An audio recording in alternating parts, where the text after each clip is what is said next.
Assalamualaikum warahmatullahi wabarakatuh. Fa innal hamdalillah nahmaduhu wa nasta'inuhu wa nastaghfiruh wa na'udzu billahi min syururi anfusina wa min sayyiati a'malina. May yahdihillahu fala mudhillalah wa may yudlilhu fala hadiyalah. Asyhadu an la ilaha illallah wahdahu la syarikalah wa asyhadu anna Muhammadan abduhu wa rasuluhu la nabiyya ba'dah. Rabbi syrah li sadri wa yassir li amri wahlul 'uqdatam min lisani yafqahu qawli.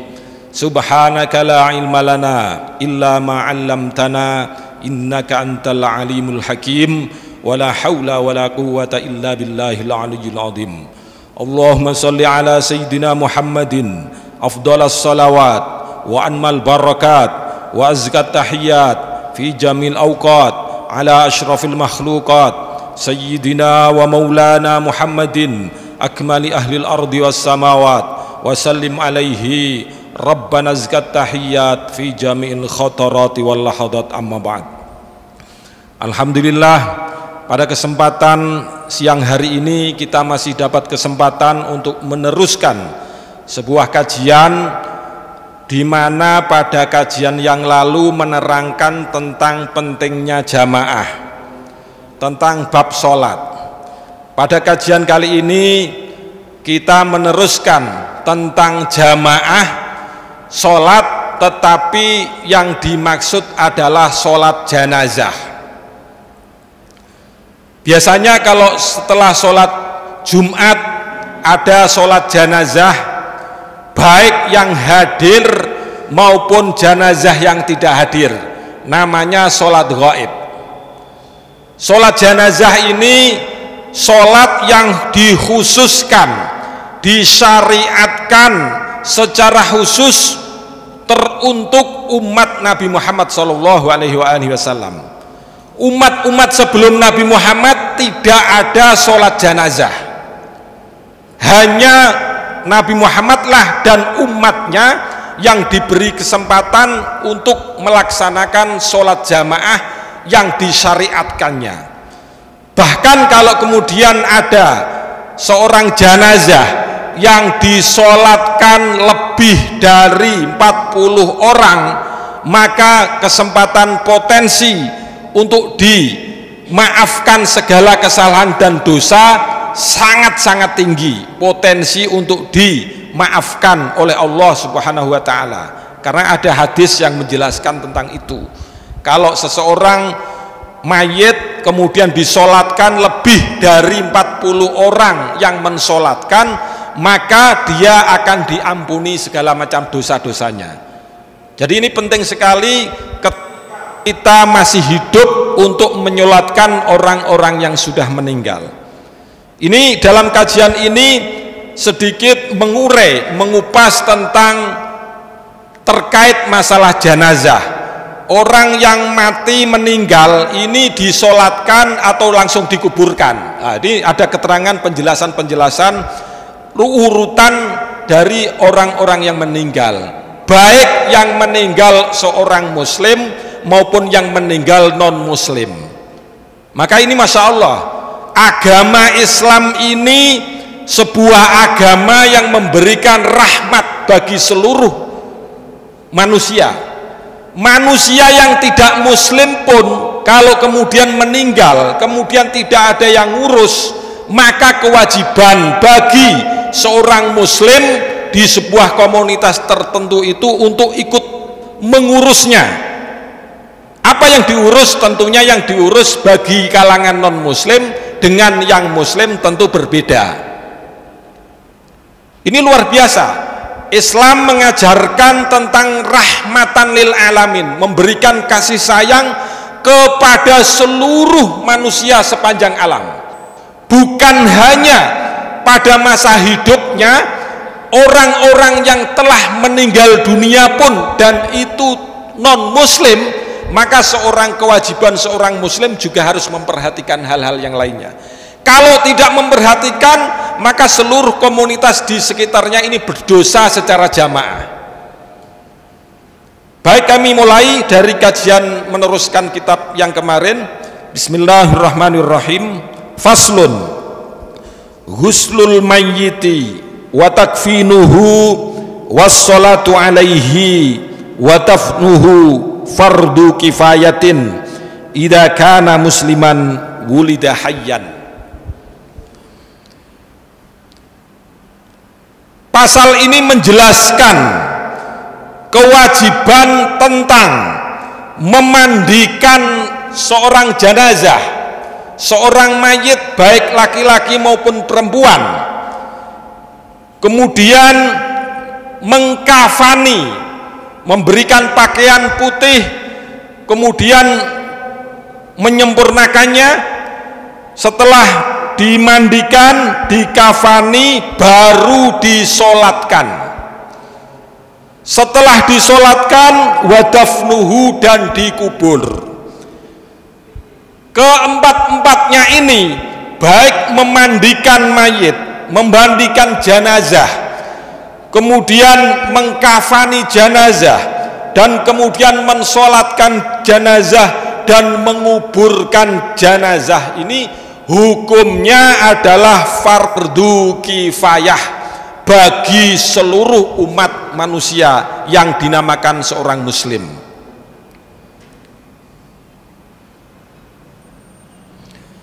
Hukumnya fardu kifayah itu maksudnya bagaimana?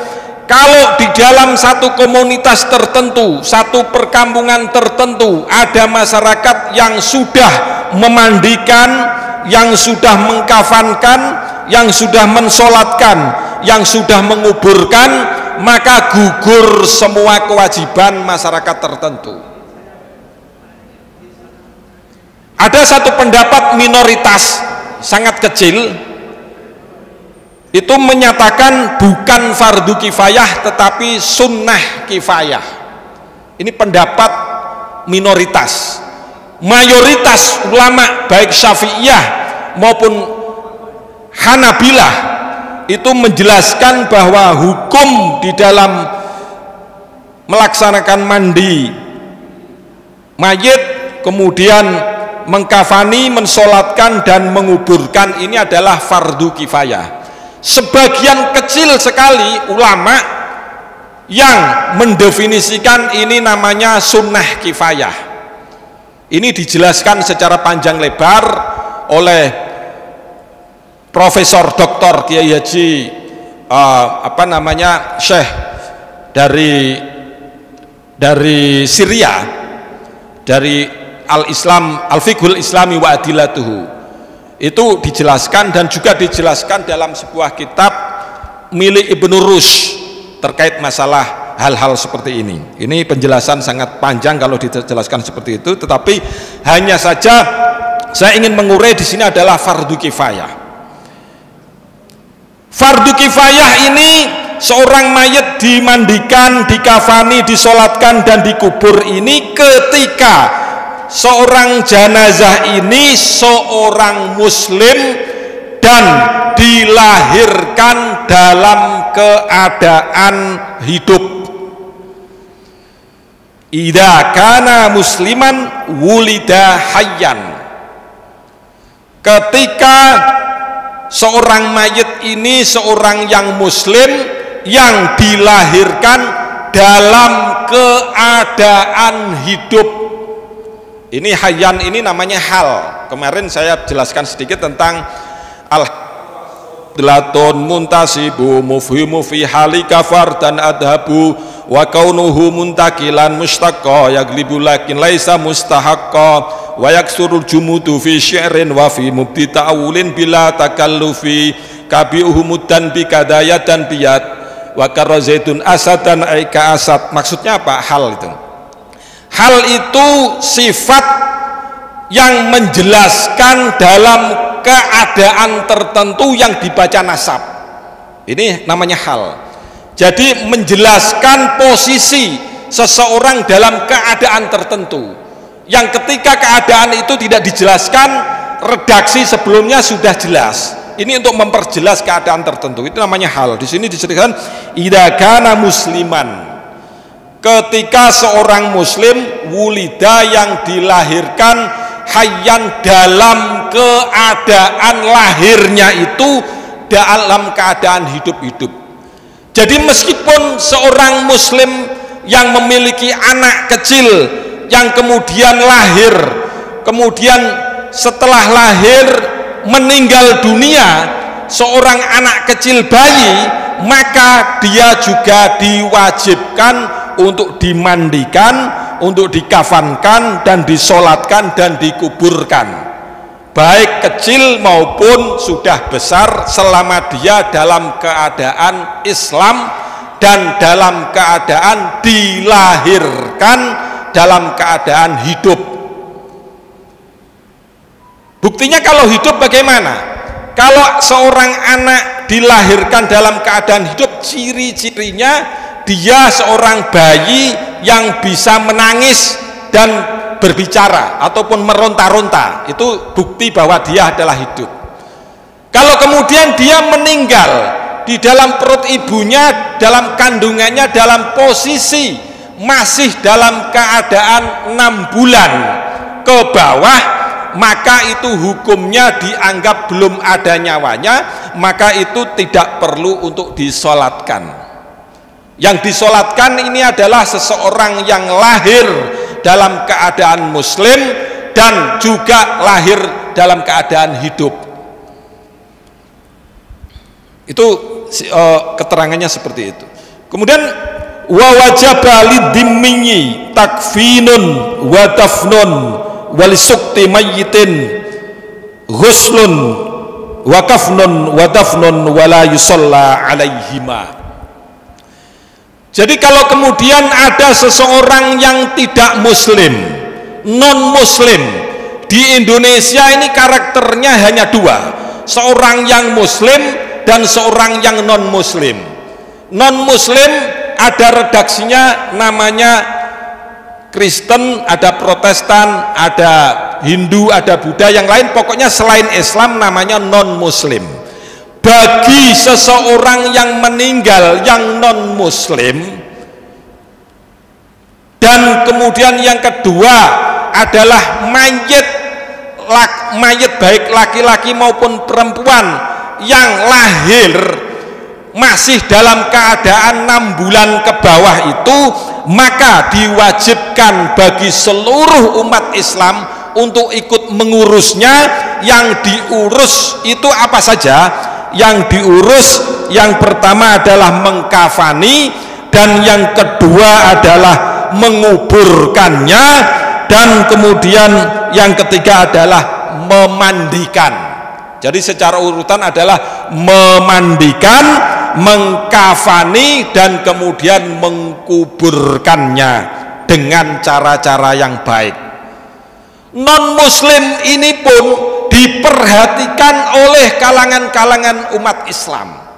Kalau ada di kampung itu ada non muslim yang tidak ada yang mengurus dari kelompok keagamaannya, kemudian di situ ada penduduk yang muslim, maka penduduk yang muslim berkewajiban secara fardu kifayah untuk menjalankan, memandikan, mengkafani, dan juga sekaligus mengkuburkannya.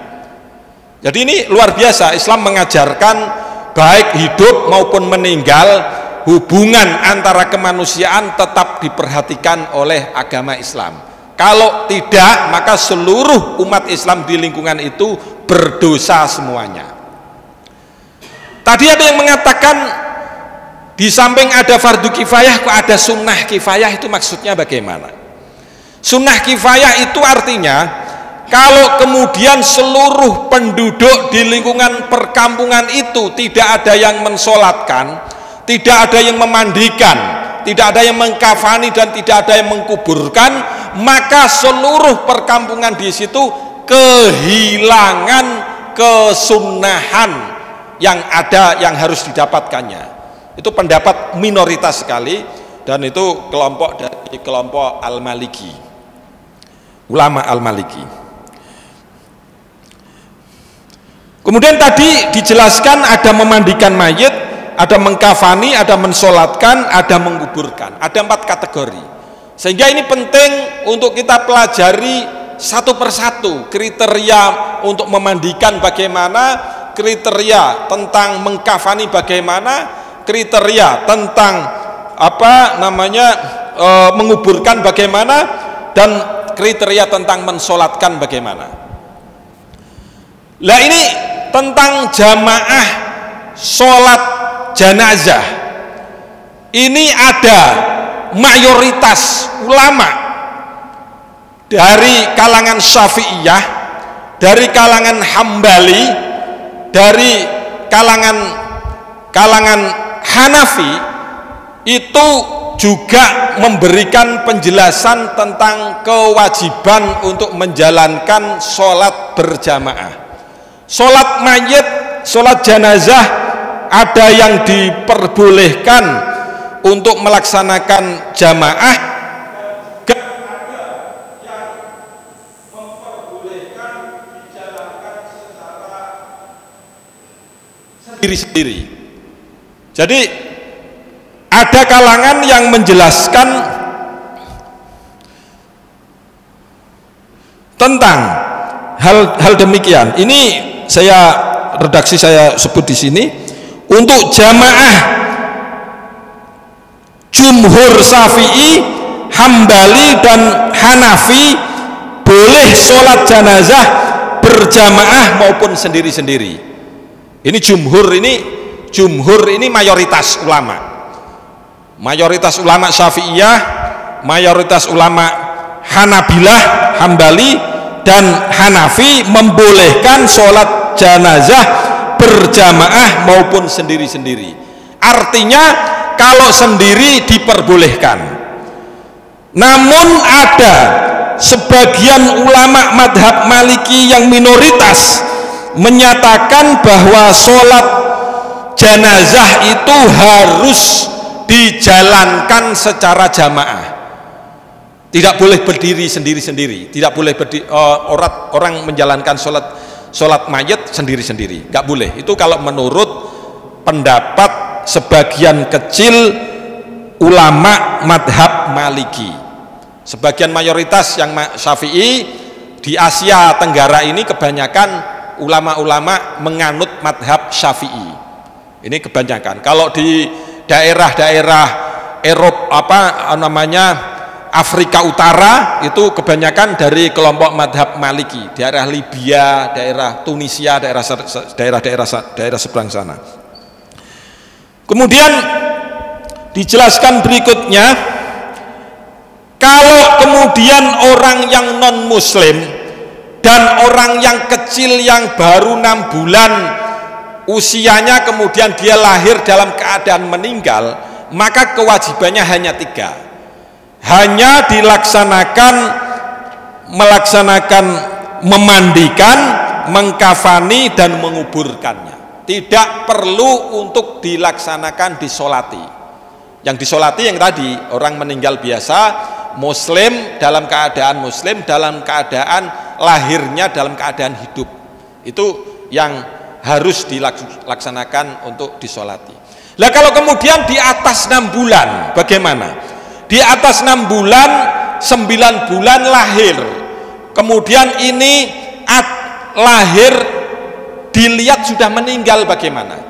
Ada beberapa pendapat ulama yang menyatakan itu cukup, tidak perlu disolatkan. Ada yang menyatakan itu perlu disolatkan, karena itu kemungkinan pernah ada nyawa yang sudah ditaruh di dalam janin itu, yang kemudian itu tidak terdeteksi kematiannya pada usia 7 bulan, 8 bulan atau 9 bulan, tetapi itu yang lebih hati-hati itu tetap diposisikan sebagaimana layaknya yang biasa, dimandikan, dikafankan, disolatkan dan juga dikuburkan.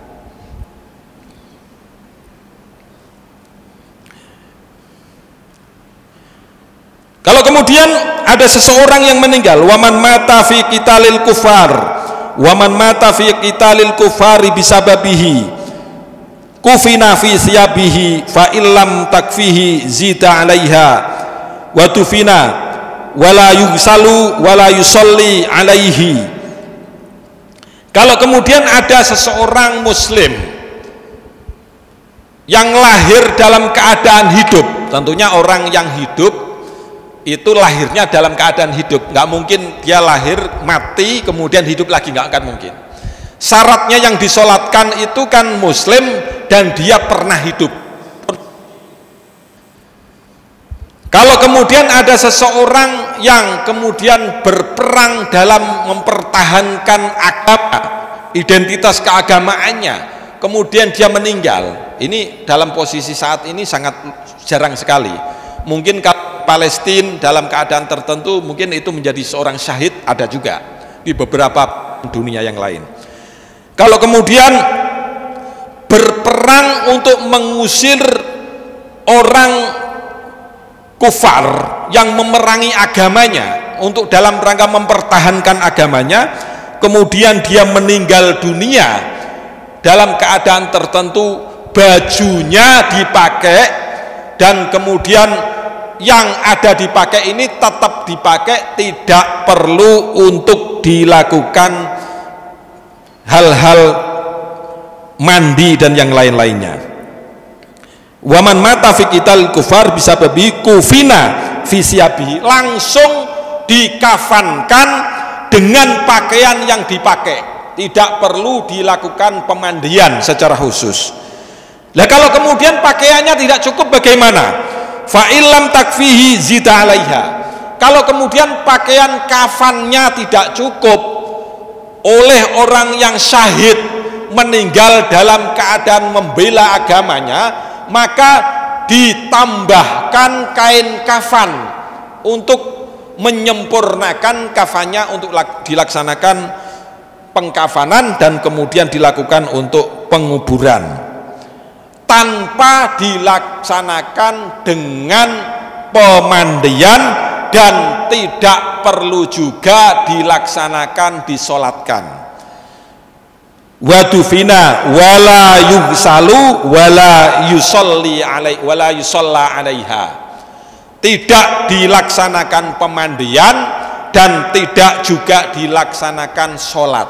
Itu kalau orang yang mati syahid, karena ini langsung masih dalam posisi bajunya yang dipakai berlumuran darah segala macam, itu membuktikan bahwa dia ini mati syahid, agar malaikat menyaksikan bahwa ini mayit ini dalam keadaan mati syahid. Kalau nanti dimandikan, nanti semua darah-darahnya pada hilang. Untuk itu tidak perlu untuk dimandikan, maka langsung dikafankan dan langsung dikubur tanpa juga dilaksanakan sholat untuk mereka yang mati syahid.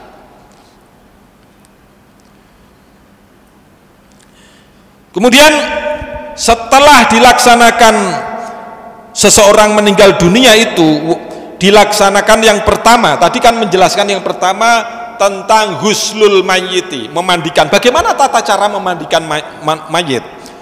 Wa aqallul husli izalatun najasati wa ta'mimu jami'i basyarihi wa sya'rihi wa in kasufa marratan bil ma'il mutahhari.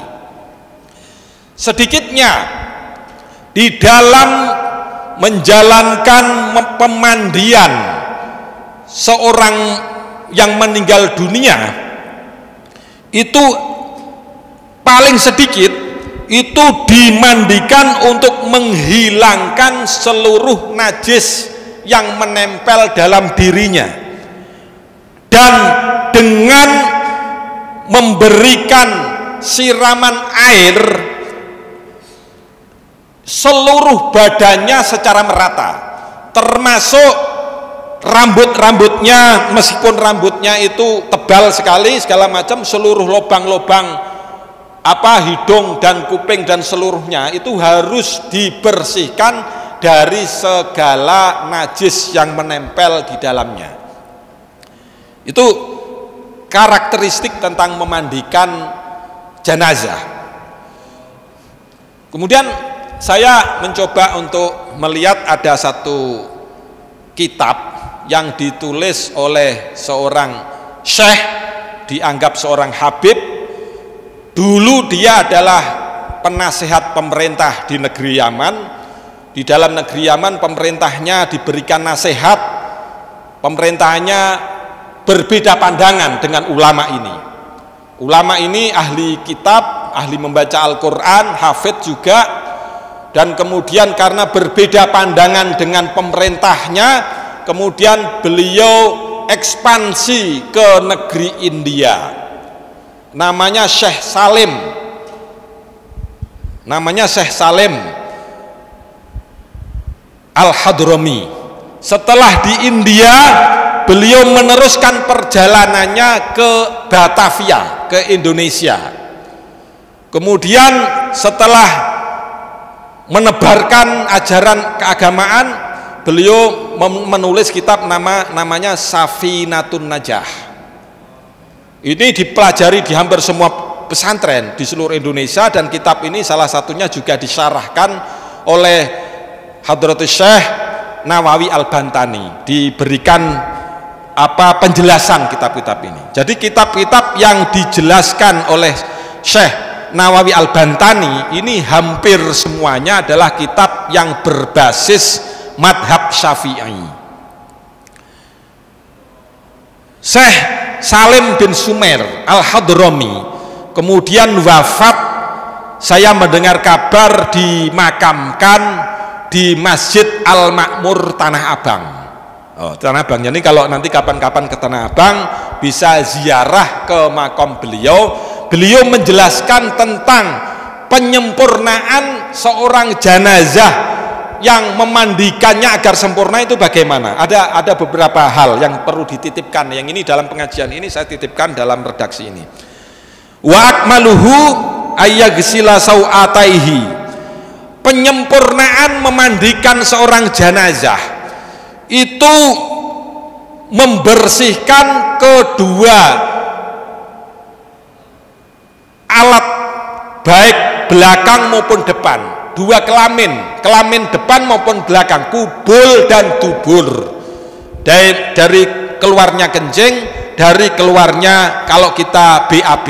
Nah, itu dibersihkan secara khusus, bukan hanya dioles-oles biasa, tapi dibersihkan secara khusus. Lah bagaimana caranya? Biasanya seseorang yang memandikan jenazah itu untuk memastikan bahwa dalam perut jenazah dan mayit tidak ada kotorannya, maka dari atas ini kemudian dipencet-pencet itu sampai keluar semuanya, kotorannya keluar. Setelah keluar kemudian dibersihkan kotoran depan dan kotoran belakangnya. Itu langkah yang pertama. Itu rumus yang disampaikan oleh Syekh Salim dari yang makamnya ada di Masjid Al-Makmur Tanah Abang. Kemudian yang kedua, wa ayyazilal qadara min anfihi. Kemudian biasanya kalau seorang yang hidup itu anfunnya, itu hidungnya itu ada sesuatunya yang kotoran-kotoran dalam hidung, belen katanya, atau mungkin matanya ataupun hidungnya. Itu saran dari Syekh Salim tadi itu untuk dibersihkan, dihilangkan semuanya, kemudian dikasih air secukupnya untuk menghilangkan semuanya. Jadi kayak kita kalau menjelang wudhu itu kita disunahkan untuk membasuh, sebelum membasuh muka itu untuk berkumur, dan juga dari dalam hidung ini agar semuanya bisa keluar. Jadi penyakit-penyakitnya keluar. Nah, ini dalam orang meninggal pun ini disarankan oleh Syekh Salim tadi seperti itu, untuk dibersihkan. Itu langkah kedua. Baru langkah ketiga, seorang mayit ini diwudukan. Yang memberikan wudhu siapa? Yang hidup, yang memandikan ini memberikan wudhu. Jadi wudhu seperti wudhunya orang hidup, dari depan diniatkan wudhu, yang meniatkan adalah orang yang memandikan untuk dimandikan mayit itu, dan juga diniatkan dengan wudhu. Jadi ini kalau keluarga kita, anak kita, mertua kita, orang tua kita meninggal, kita kalau lebih sempurnanya ini mengikuti saran Syekh Salim tadi. Salah satunya adalah diwudukan, yang nomor ketiga. Baru yang nomor keempat, wa ayyudal yudlika badanahu bisidri. Kemudian baru dikasih air sabun lah, kalau di sini sabun lah, baru dimandiin dengan pakai sabun, dengan seluruh badannya. Dan kemudian baru yang kelima, wa yusibal ma alaihi salasan, baru dikeluarkan digerojok air secara banyak sekali. Jadi yang pertama tadi, sebelum dimandikan secara menyeluruhnya itu perannya dibersihkan semua, kemudian yang ada di dalam hidung dikeluarkan semua, diwudukan. Setelah diwudukan baru digosok dengan sabun atau kain kafur segala macam. Kemudian yang kelima baru diberikan air yang banyak. Airnya ini yang maksudnya gimana? Apakah air yang biasa yang pernah dipakai, namanya air mustakmal, atau yang lain yang bisa digunakan untuk memandikan seorang jenazah? Ini juga seperti yang penjelasan sebelumnya, air yang dimaksud ini adalah air yang suci, yang mensucikan. Tidak sembarang air. Kalau kemudian airnya ini sudah dicampur teh, namanya air teh, dicampur air kopi, masa kemudian seorang meninggal dimandiin dengan air teh? Itu namanya air teh, nggak boleh. Air yang suci, yang mensucikan, itu ada 7 kategori. Dulu mungkin pelajaran yang pertama pernah saya sampaikan bahwa air suci yang mensucikan itu ada 7 kriteria. Ini 7 kriteria. Yang pertama apa? Ma'us samai, air hujan. Jadi kalau airnya susah di ledeng maupun di keran segala macam, kemudian hujan ditadai secara besar, air hujan ini untuk memandikan mayat boleh, karena dia air suci yang mensucikan. Selama air hujannya ini tidak kena najis. Kalau kemudian air hujan kena najis, kena ayam yang sudah meninggal masuk di situ, itu najis juga. Jangan. Yang air hujan yang masih orisinil dari langit kemudian dikumpulkan, itu bisa untuk memandikan mayit. Itu yang pertama, airnya. Kemudian yang kedua, ma'ul bahri, air laut. Kalau kemudian orang meninggal di kapal pelayaran kemudian dimandiin oleh air laut ini suci dan mensucikan, meskipun rasanya asin. Kata Pak Rudi ini airnya asin katanya, air laut. Nggak ada kemudian air laut warnanya kuning kemudian rasanya manis, mungkin nggak, mungkin rasanya nggak tahu kalau laut-laut di mana. Tapi ya setahu saya air laut itu asin karena itu ada zat-zat tertentu, tetapi dia suci dan mensucikan, boleh untuk memandikan. Jadi orang-orang yang di kapal yang meninggal itu tidak harus kelama-lamaan nunggu sampai berbulan-bulan di tengah laut, itu dimandikan di situ boleh, karena itu airnya itu bisa untuk mensucikan. Kemudian yang ketiga, ma'un nahri, bukan hanya laut, air sungai ini juga air yang bisa dilaksanakan untuk bersuci seorang mayit dan jenazah. Air sungai yang mengalir, jangan sungainya nggak mengalir. Kalau nggak mengalir biasanya itu nggak suci, biasanya itu rata-rata kotoran-kotoran di situ. Tapi sungai yang bisa mengalir. Kemudian yang keempat, ma'ul bi'ri, air sumur. Jadi kalau sumur ini alhamdulillah di Indonesia ini, apalagi di Jakarta ini masih banyak, apalagi di daerah-daerah luar Jakarta, di Bogor, ya kan, di tempatnya Ustadz ini di Riau juga mungkin banyak juga masih air sungai, sumur juga. Kemudian yang kelima, air yang bersumber dari mata air.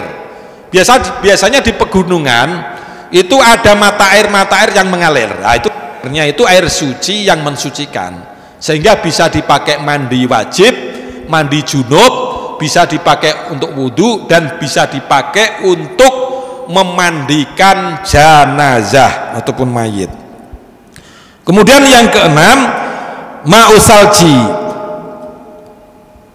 air salju. Nah, kalau musim-musim sekarang ini di Eropa ini banyak salju ini. Desember, Januari, Februari banyak salju. Air salju itu yang turun dari langit kemudian banyak nempel di hotel, di tempat mana termasuk mobil-mobil itu kena salju-salju.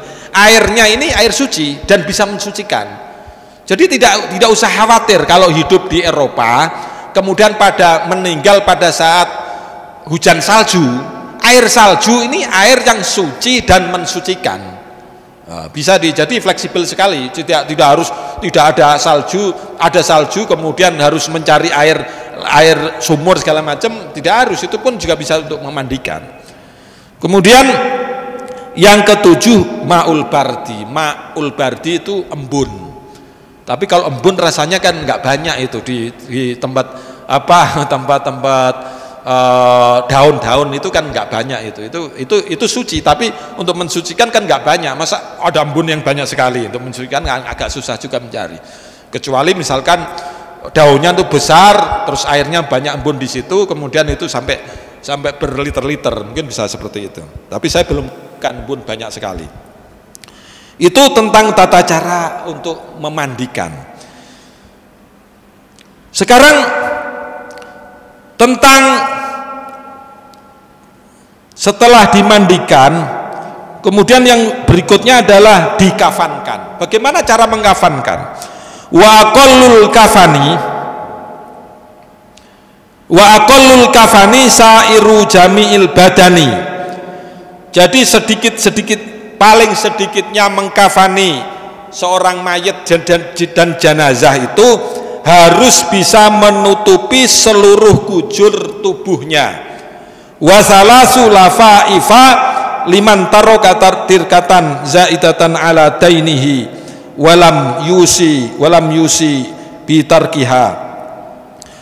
Jadi dalam kafan ini harus bisa menutupi seluruh badan mayit dan juga dibarengi dengan 3 lembar kain kafan 3 lembar, itu paling enggak cukup seperti itu.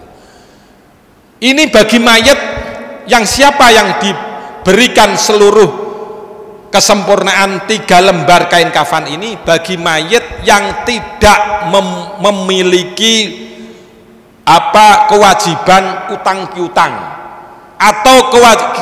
atau mayit yang memiliki harta benda melebihi utang piutang yang didapatkannya, dan dia berwasiat kepada anak-anak cucunya agar tidak menambah beban utang yang lainnya.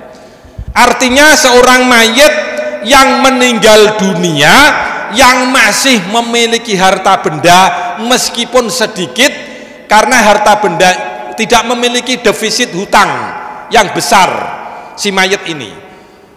Hampir semua mayit di Indonesia dan di dunia ini kalau sudah meninggal ini menjadi kewajiban bagi ahli warisnya. Kalau dia mempunyai hutang, pasti ahli warisnya bisa memberikan pembayarannya. Jadi hampir tidak ada seorang mayit yang meninggal yang tidak bisa diberikan kesempurnaan di dalam mengkafani. Di kafani itu disempurnakan seluruh badannya ditutup oleh kain kafan dan kemudian ditambahkan 3 lampiran kain kafan. Jadi insya Allah seluruhnya manusia itu begitu meninggal dia tidak memiliki beban, karena yang memiliki beban kewajiban adalah yang masih hidup. Kalau yang masih hidup berkewajiban, maka kalau dia tidak memiliki harta benda si mayit, maka yang hidup berkewajiban untuk memberikan dan membeli kain kafan untuk mengurusi mayit yang sudah meninggal dunia bagi yang masih hidup. Kalau tidak, anak cucunya, keturunannya, teman-temannya dan saudara-saudaranya, tetangga-tangganya dan masyarakat muslim sekitar itu. Ini pentingnya gotong royong seorang muslim, dan ajaran Islam ini menjelaskan bahwa gotong royong ini menjadi penting, menjadi kewajiban kesempurnaannya di dalam menjalankan kewajiban segala hal ibadah-ibadah yang ada. Kemudian itu setelah dikafankan. Kemudian yang berikutnya, wa aqallus sholati alaihi ayyanwiya fi ala sholati alaihi wal fardo wa yu'ayyina wa yaqul Allahu akbar wa huwa qaimun in qadara. Setelah kita menjelaskan memandikan mayit, kemudian yang kedua mengkafankan mayit, kemudian yang ketiga ini adalah mensolatkan mayit. Ini yang masalah solat ini, tentang mensolatkan mayit ini ada rukun-rukun yang harus dijalankan. Madhab Syafi'iyah dan Hambali bersepakat bahwa rukun sholat jenazah ini ada 7 rukun. Ini dijelaskan juga di dalam kitabnya Safinatun Najah tadi oleh Syekh Salim Syekh Salim Al-Hadrami tadi.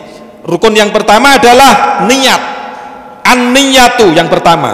Kemudian yang kedua arba'u takbiratin, 4 takbiratul takbir. Niat 4 takbir, dan kemudian yang ketiga al-qiyamu alal qadir, berdiri bagi yang benar-benar mampu. Ini rukun. Lah kalau orang yang tidak mampu berdiri, orang yang sakit tetapi dia ingin mensolatkan orang jenazah anaknya, misalkan seorang yang orang tua, ibu maupun bapak maupun saudara yang sakit, tetapi dia ingin mensolatkan anaknya, dia dengan berpakai kursi roda, boleh apa tidak? Berarti boleh, karena yang diharuskan berdiri ini bagi yang mampu. Bagi yang tidak mampu berdiri, maka cukup mensolatkan pakai kursi roda, tidak apa-apa, selama syarat-syarat yang lain terpenuhi.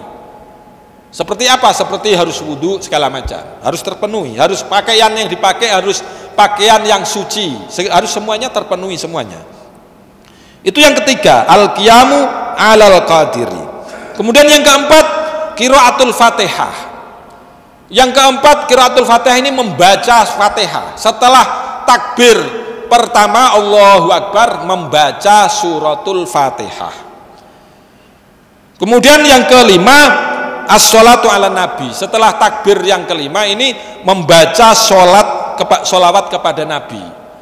Jadi sholawatnya nggak harus banyak-banyak, berbeda redaksi nggak apa-apa, yang penting Fatihah dan sholawat. Dan kemudian yang keenam, ad-du'a lil mayyiti, mendoakan kepada mayit. Dan kemudian yang ketujuh, salam. Ini pendapat daripada Indas Syafi'iyah wal Hanabilah, ulama-ulama yang berpatokan ulama Syafi'iyah dan Hambali. Tetapi kalau ulama yang lain yang berpatokan madhab Maliki, ini hanya 5. Dia tidak menganggap suratul Fatihah dan juga sholawat kepada Nabi ini dianggap bagian daripada rukun. Ini Maliki. Maliki 5, karena dari 7 itu mengeluarkan Fatihah dan mengeluarkan sholawat kepada Nabi. Itu menurut madhab Maliki.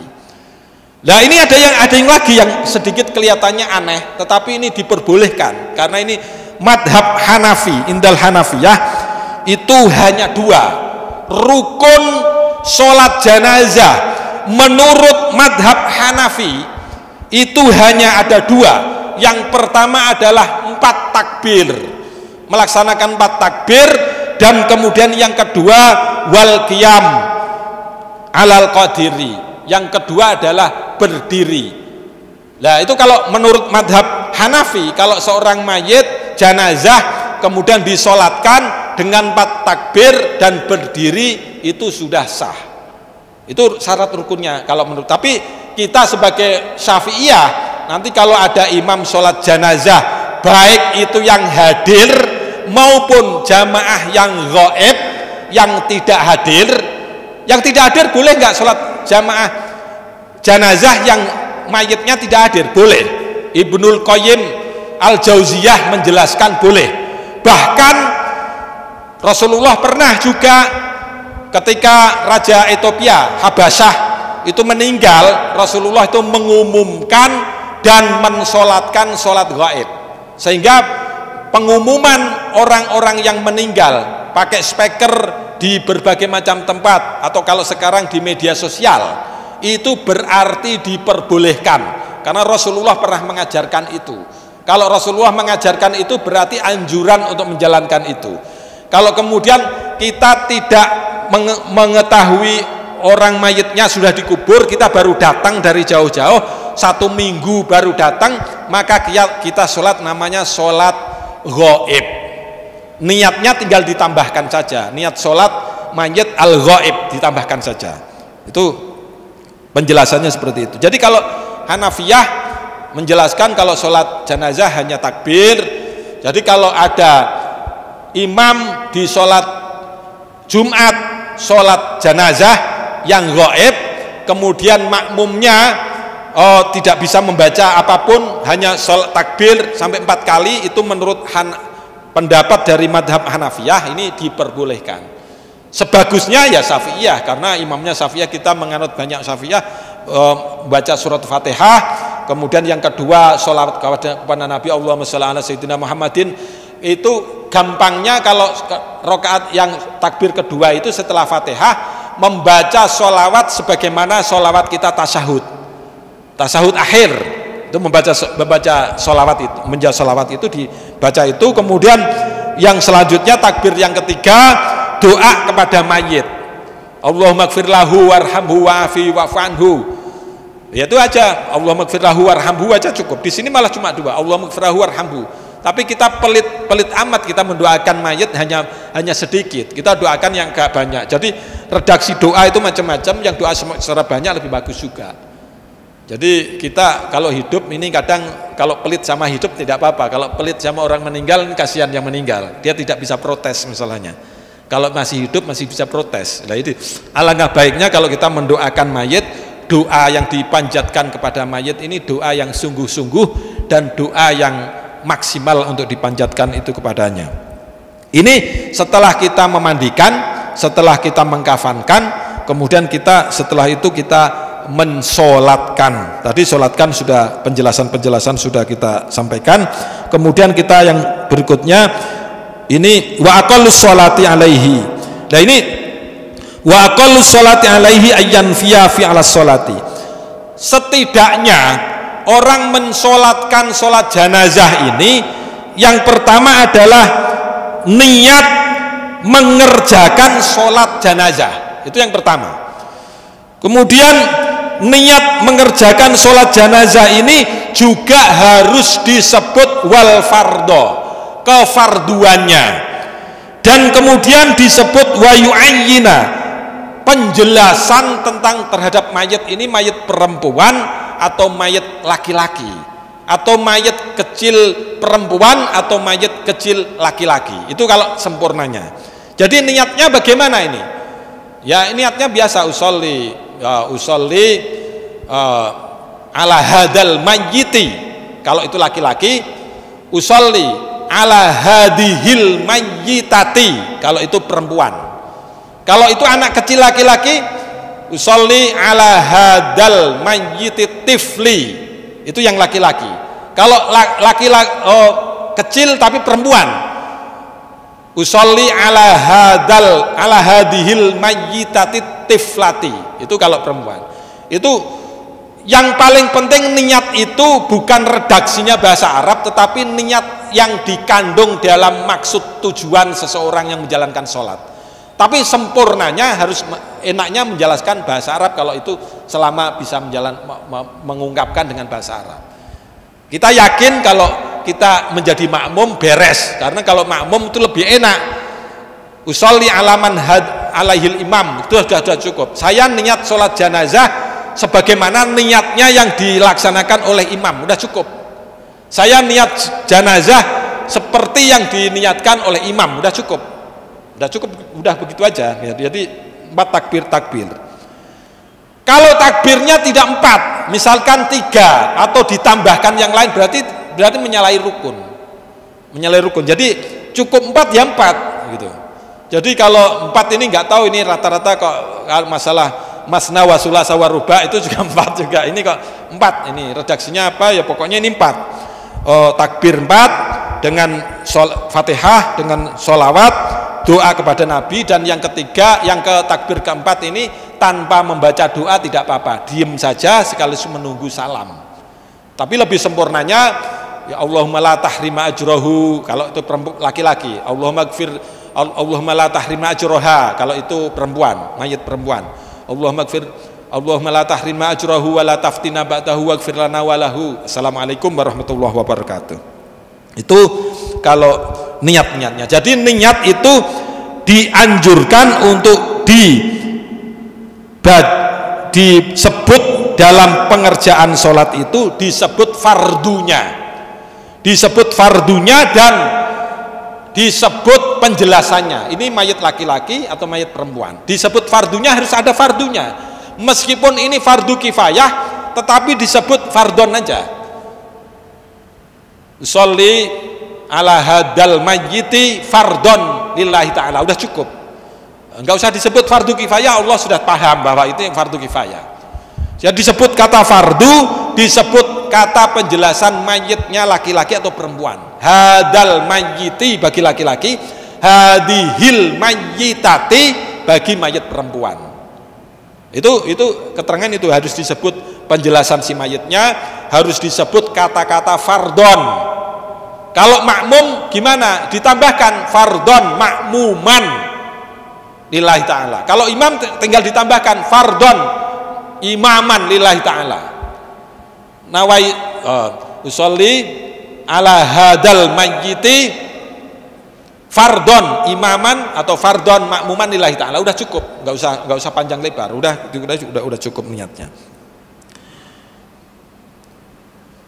Dan yang penting dia wa huwa qaimun in qadara tadi, dalam keadaan berdiri. Kalau bisa berdiri tetapi dia maunya duduk manis saja, atau dari jauh dia tidak melaksanakan berdiri, nggak boleh, karena dia mampu untuk melaksanakan berdiri. Setelah itu summa yaqra'a al-fatihata, kemudian membaca surat Fatihah, summa yaqul Allahu akbar, summa yaqul Allahumma sholli ala Muhammadin, summa yaqul Allahu akbar, Allahumma ighfir lahu warhamhu.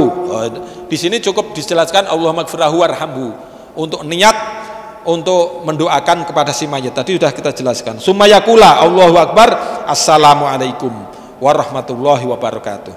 Wala budda fiha min syuruti sholah wa tarkil mubtilat.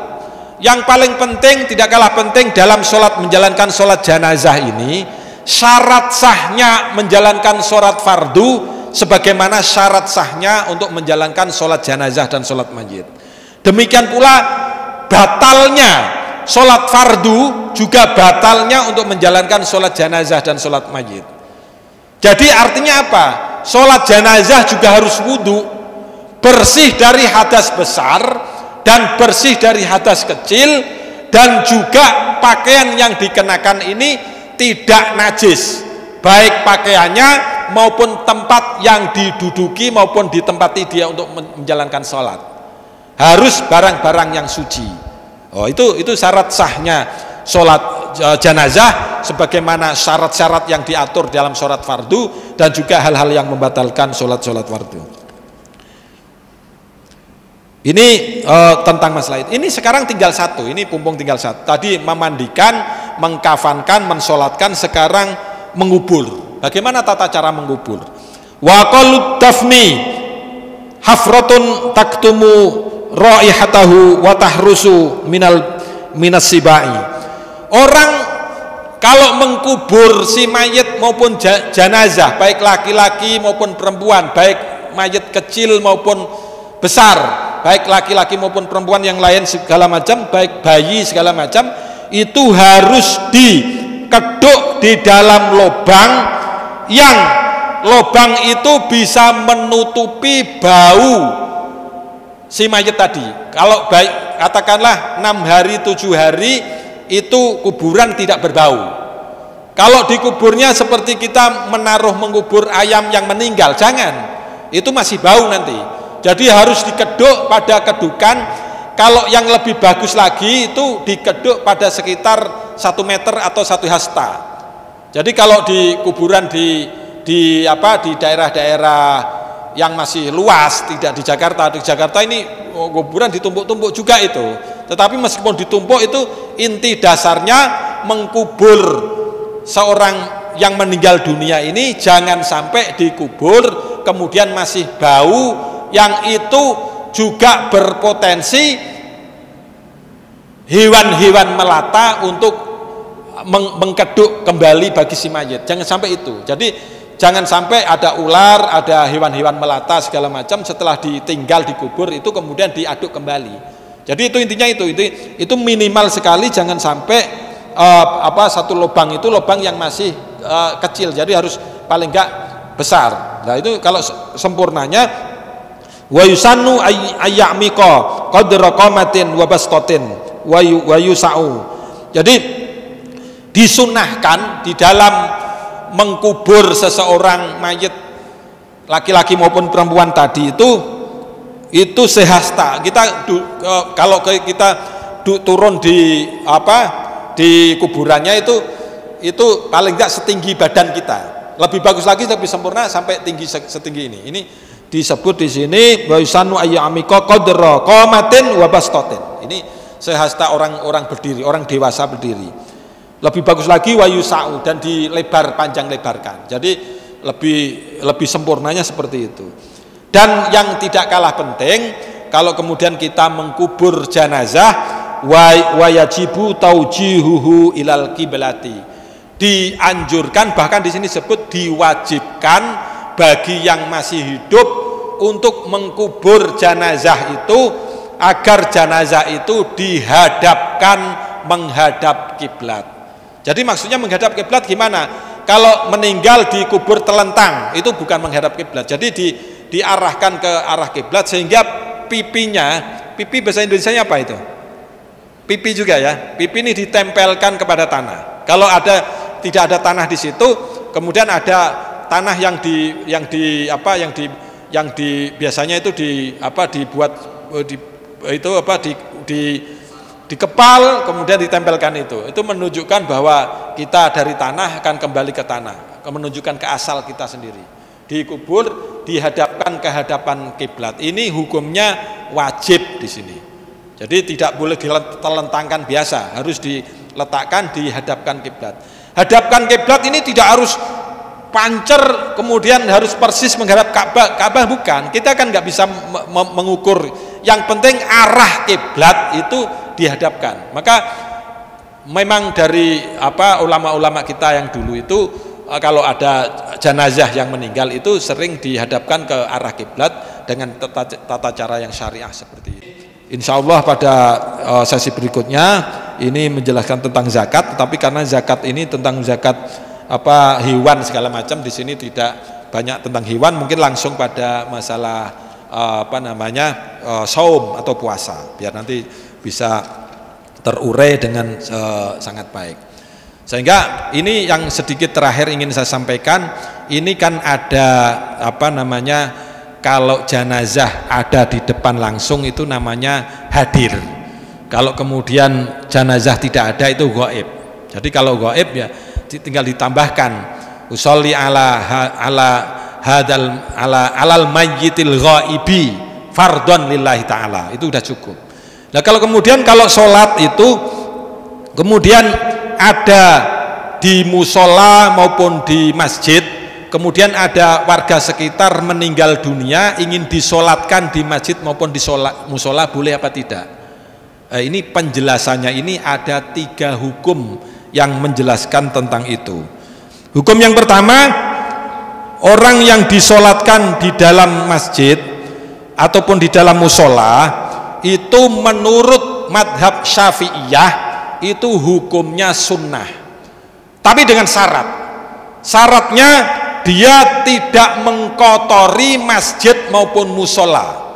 Jadi kalau ada jenazah yang meninggal di situ, kemudian setelah Jumatan mau disolatkan di sini, harus dipastikan masjid dan musola tidak kotor. Sehingga ini oleh ulama-ulama dulu, guru-guru kita, kalau ada jenazah yang mau disolatkan di masjid, ini di masjid ini dikasih alas dulu, dikasih alas, atau kalau tidak dikasih alas tempat ininya, tempat kerandanya ini di bawahnya dikasih alas biar tidak kotor. Itu syaratnya menjadi sunnah menurut madhab Syafi'i, itu harus tidak mengkotori masjid maupun musola. Itu syaratnya. Hukum yang kedua apa? Hukum yang kedua itu makruh. Makruh itu menurut Imam madhab Hanabilah, menurut pendapat Hambali itu makruh. Bahkan kalau menurut yang lain, yang madhab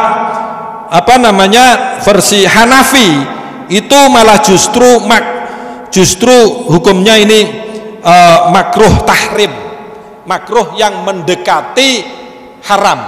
Kalau Maliki itu makruh tanzih, dilaksanakan tapi makruh tanzih. Tapi tadi yang saya sampaikan tadi, Hambali ini bukan makruh, ibahah, memperbolehkan. Nah, kalau Imam Syafi'i ini luar biasa, mengakomodir kepentingan-kepentingan masyarakat sekitar, diakomodir dan itu ada hukumnya tersendiri, itu dianggap sebagai sunnah selama tidak mengkotori masjid maupun musola. Kalau Hambali mubah, kalau Hanafi itu makruh tahrim, kalau Maliki namanya makruh tanzih. Jadi makruh yang tidak diharapkan untuk dijalankan. Tetapi Syafi'iyah masih mentoleransi selama itu dilaksanakan di masjid dan tidak mengkotori masjid, itu bahkan sunnah. Bahkan ini juga pernah dipraktekkan oleh Rasulullah pada zamannya. Ada salah satu sahabatnya, salah satunya misalkan Zaid bin Harisah misalkan, itu juga disolatkan segala macam, itu juga dalam keadaan seperti disolatkan dengan kondisi masjid dan musolanya tidak terkotori. Nah, ini dengan demikian mudah-mudahan menjadi penjelasan sepintas tentang kajian kitab kali ini. Insya Allah akan kita teruskan pada kajian-kajian setelahnya.